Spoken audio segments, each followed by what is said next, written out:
Database management system में आज का हमारा टॉपिक है codes rule.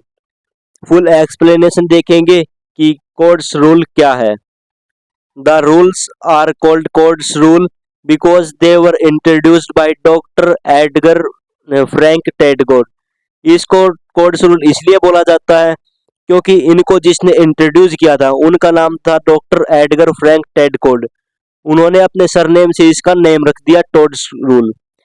He was a British computer scientist who is considered the father of RDBMS। जो doctor Edgar Frank code थे वो एक कंप्यूटर साइंटिस्ट है ब्रिटिश के, जिसको RDBMS का फादर भी कहा जा सकता है। RDBMS होता है रिलेशनल डेटाबेस मैनेजमेंट सिस्टम, जिसके अंदर टेबुलर फॉर्म में डेटा को स्टोर किया जाता है। तो यहाँ पे हम कोड्स रूल के टाइप देखते हैं। It's have 12 rules. तो यहाँ पे हम एक एक करके सारे रूल्स को कवर करते हैं कि 0th रूल में क्या बोला गया। फर्स्ट रूल हमारा, all the system must support relational database features. जितने भी सिस्टम्स होते हैं, कंप्यूटर्स होते हैं, वो सभी रिलेशनल डेटाबेस के फीचर्स को सपोर्ट करने चाहिए। इसका मतलब होता है कि सभी सिस्टम के अंदर रिलेशन डेटाबेस सभी के अंदर हम डाउनलोड कर पाए। ओरेकल, माईएसक्यूएल के अंदर होना चाहिए, सभी सिस्टम को सपोर्ट करना चाहिए। और इसको बोला जाता है system rule. Codd's first rule क्या बोलता है? According to this rule all the data must be stored in tabular format.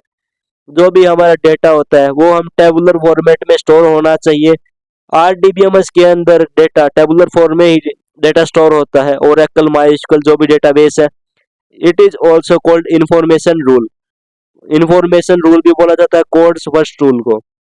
Third है हमारा कोड्स सेकंड रूल। इसके अंदर क्या होता है? In this rule a table must contain a column which can pick a record uniquely. इस rule में क्या होता है? हमारे पास टेबल में एक कॉलम जरूर होना चाहिए जिसकी हेल्प से हम यूनिकली डेटा को फेच कर पाए।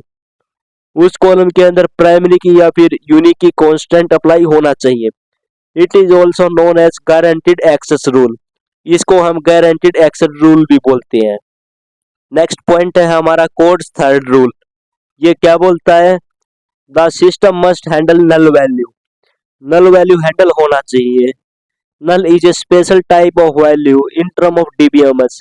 अगर हम कोई भी वैल्यू प्रोवाइड नहीं करते हैं तो बाय डिफॉल्ट वहां पे नल वैल्यू स्टोर होता है कॉलम के अंदर। It can be assigned with any column of any type database type.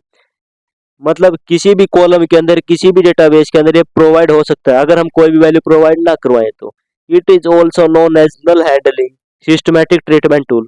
ये होता है हमारा कोड थर्ड रूल, जिसके अंदर हमारा नल वैल्यू भी एक्सेप्ट होना चाहिए और जिसको हम प्रॉपरली हैंडल कर पाए।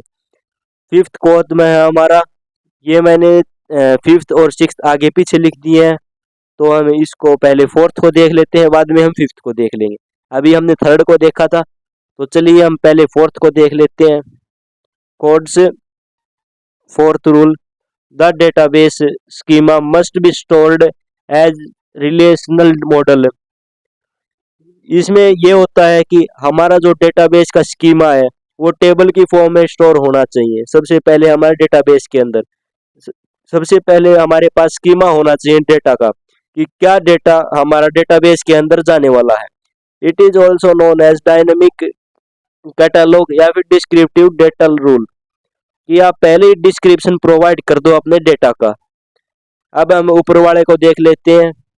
सिक्स्थ कोड जो है हमारा कोड्स फिफ्थ रूल। वैसे सिक्स्थ है लेकिन कोड्स फिफ्थ रूल है ये। Database must support all the sub languages of SQL। आपको भी पता है क्योंकि SQL के अंदर 5 टाइप होता है, DDL, DML, DQL, DCL and TCL। हमारा जो डेटाबेस है वो इन सभी को सपोर्ट करना चाहिए, ओवरऑल उसको SQL क्वेरी को सपोर्ट करना चाहिए। इसको बोलते हैं comprehensive data sub language rule. अब सेवंथ पूर है हमारा Codd sixth rule, all the view that are theoretically update must be update by this system. मान लीजिए हमने कोई भी थॉर्टिकल अपडेट किया है हमारे व्यू में, जो भी हमने चेंजेस व्यू के अंदर किया है वो हमारे चेंजेस टेबल के अंदर भी प्रैक्टिकल भी चेंजेस होने चाहिए। It is also known as view updatability rule. अब हम नेक्स्ट चलते हैं हम कोड 7th रूल हमारा ये क्या बताता है? Database must support SQL insert update and delete operation. It is also known as set operation rule. 9th point है हमारा Codd's 8th rule. Physical data changes should not affect how data एच है and नहीं है H है। अगर data अगर हम कुछ भी चेंजेस करते हैं अपने डेटा के अंदर तो वो इफेक्ट नहीं होना चाहिए एक्सेस के अंदर। अगर मान लो हम डेटा के अंदर कोई भी चेंज कर दें, अगर वो कल जैसे एक्सेस हो रहा था वैसे ही आज भी एक्सेस होना चाहिए। It is also known as physical data independence rule. इसलिए बोलते हैं डेटा इंडिपेंडेंसी रूल। अगर डेटा में कोई भी चेंज आ जाए तो उसको एक्सेस करने में कोई भी चेंजेस नहीं होने चाहिए। अब हम 10th कोड की तरफ चलते हैं जो हमारा कोड 9th रूल ये बोलता है हमें changes to the logical structure should not affect data access. अगर मान लो हम कुछ लॉजिकली चेंजेस कर देते हैं अपने एसक्यूएल क्वेरी के अंदर कुछ भी चेंज कर देते हैं तो डेटा फेचिंग के अंदर कोई प्रॉब्लम नहीं आना चाहिए।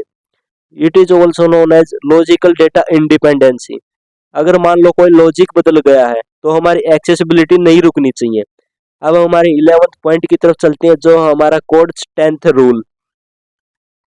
ये क्या बोलता है? Integrity constant should be defined in the schema. इसमें ये हुआ कि अगर मान लो आप डेटाबेस का स्कीमा डिफाइन कर रहे हो तो आपको कोई भी कांस्टेंट डिफाइन करना है, प्राइमरी की, यूनिक की, आप यहीं पर डिफाइन कर दो। अगर मान लीजिए आप मतलब नोट इन एप्लीकेशन, अगर मान लीजिए आप पूरा कोड एसक्यूएल के अंदर कर रहे हो तो आप बाद में कांस्टेंट अप्लाई करें, ये नहीं हो सकता है। It is also known as integrity dependency. 12th point है हमारा Codd's 11th rule. Distribution of data across location should be invisible to users. मान लो अगर हमारे पास अलग अलग लोकेशन के ऊपर डेटा शेयर कर रहे हैं, डिस्ट्रीब्यूट कर रहे हैं तो वो एंड यूजर के लिए इनविजिबल नहीं होना चाहिए, ओनली डेवलपर्स के लिए होना चाहिए। जो भी हम कंडीशन अप्लाई कर रहे हैं उन्हीं के लिए डेटा विजिबल होना चाहिए, अदरवाइज जिसके लिए हम नहीं कर रहे हैं उसके लिए इनविजिबल होना चाहिए। And it is also known as dependency distribution dependency rule. अब हमारा लास्ट कोड है हमारा बस कोड 12th रूल। ये हमें क्या बताता है कि no bypassing integrity rules through low level access. हम इंटीग्रिटी रूल्स को बाईपास नहीं कर सकते, यानी कोड्स के जितने भी रूल्स हैं हमें उनको फॉलो ही करना होगा। लो लेवल एक्सेस में भी यूजर भी कर सकता है, डेवलपर भी कर सकता है, सबके लिए सेम जितने भी कोड्स रूल है सबको फॉलो करने होंगे, कोई भी रूल हम बाईपास नहीं कर सकते। It is also known as non subversion rule. अब इसका सेकंड नेम भी है नॉन सबवर्जन रूल। कभी कभी क्वेश्चन पेपर के अंदर सेकंड नेम से भी क्वेश्चन पूछा जाता है। अब ये हो गया हमारा कंप्लीट 12th रूल जिसमें हमने आपको सभी के डिटेल के बारे में बताया। और अगर अभी आप क्वेश्चन पेपर के अंदर कोई भी क्वेश्चन आता तो आप आसानी से कर सकते हो। अगर आपने वीडियो को लाइक नहीं किया तो वीडियो को लाइक कीजिए, चैनल पर नए हैं तो चैनल को सब्सक्राइब कीजिए।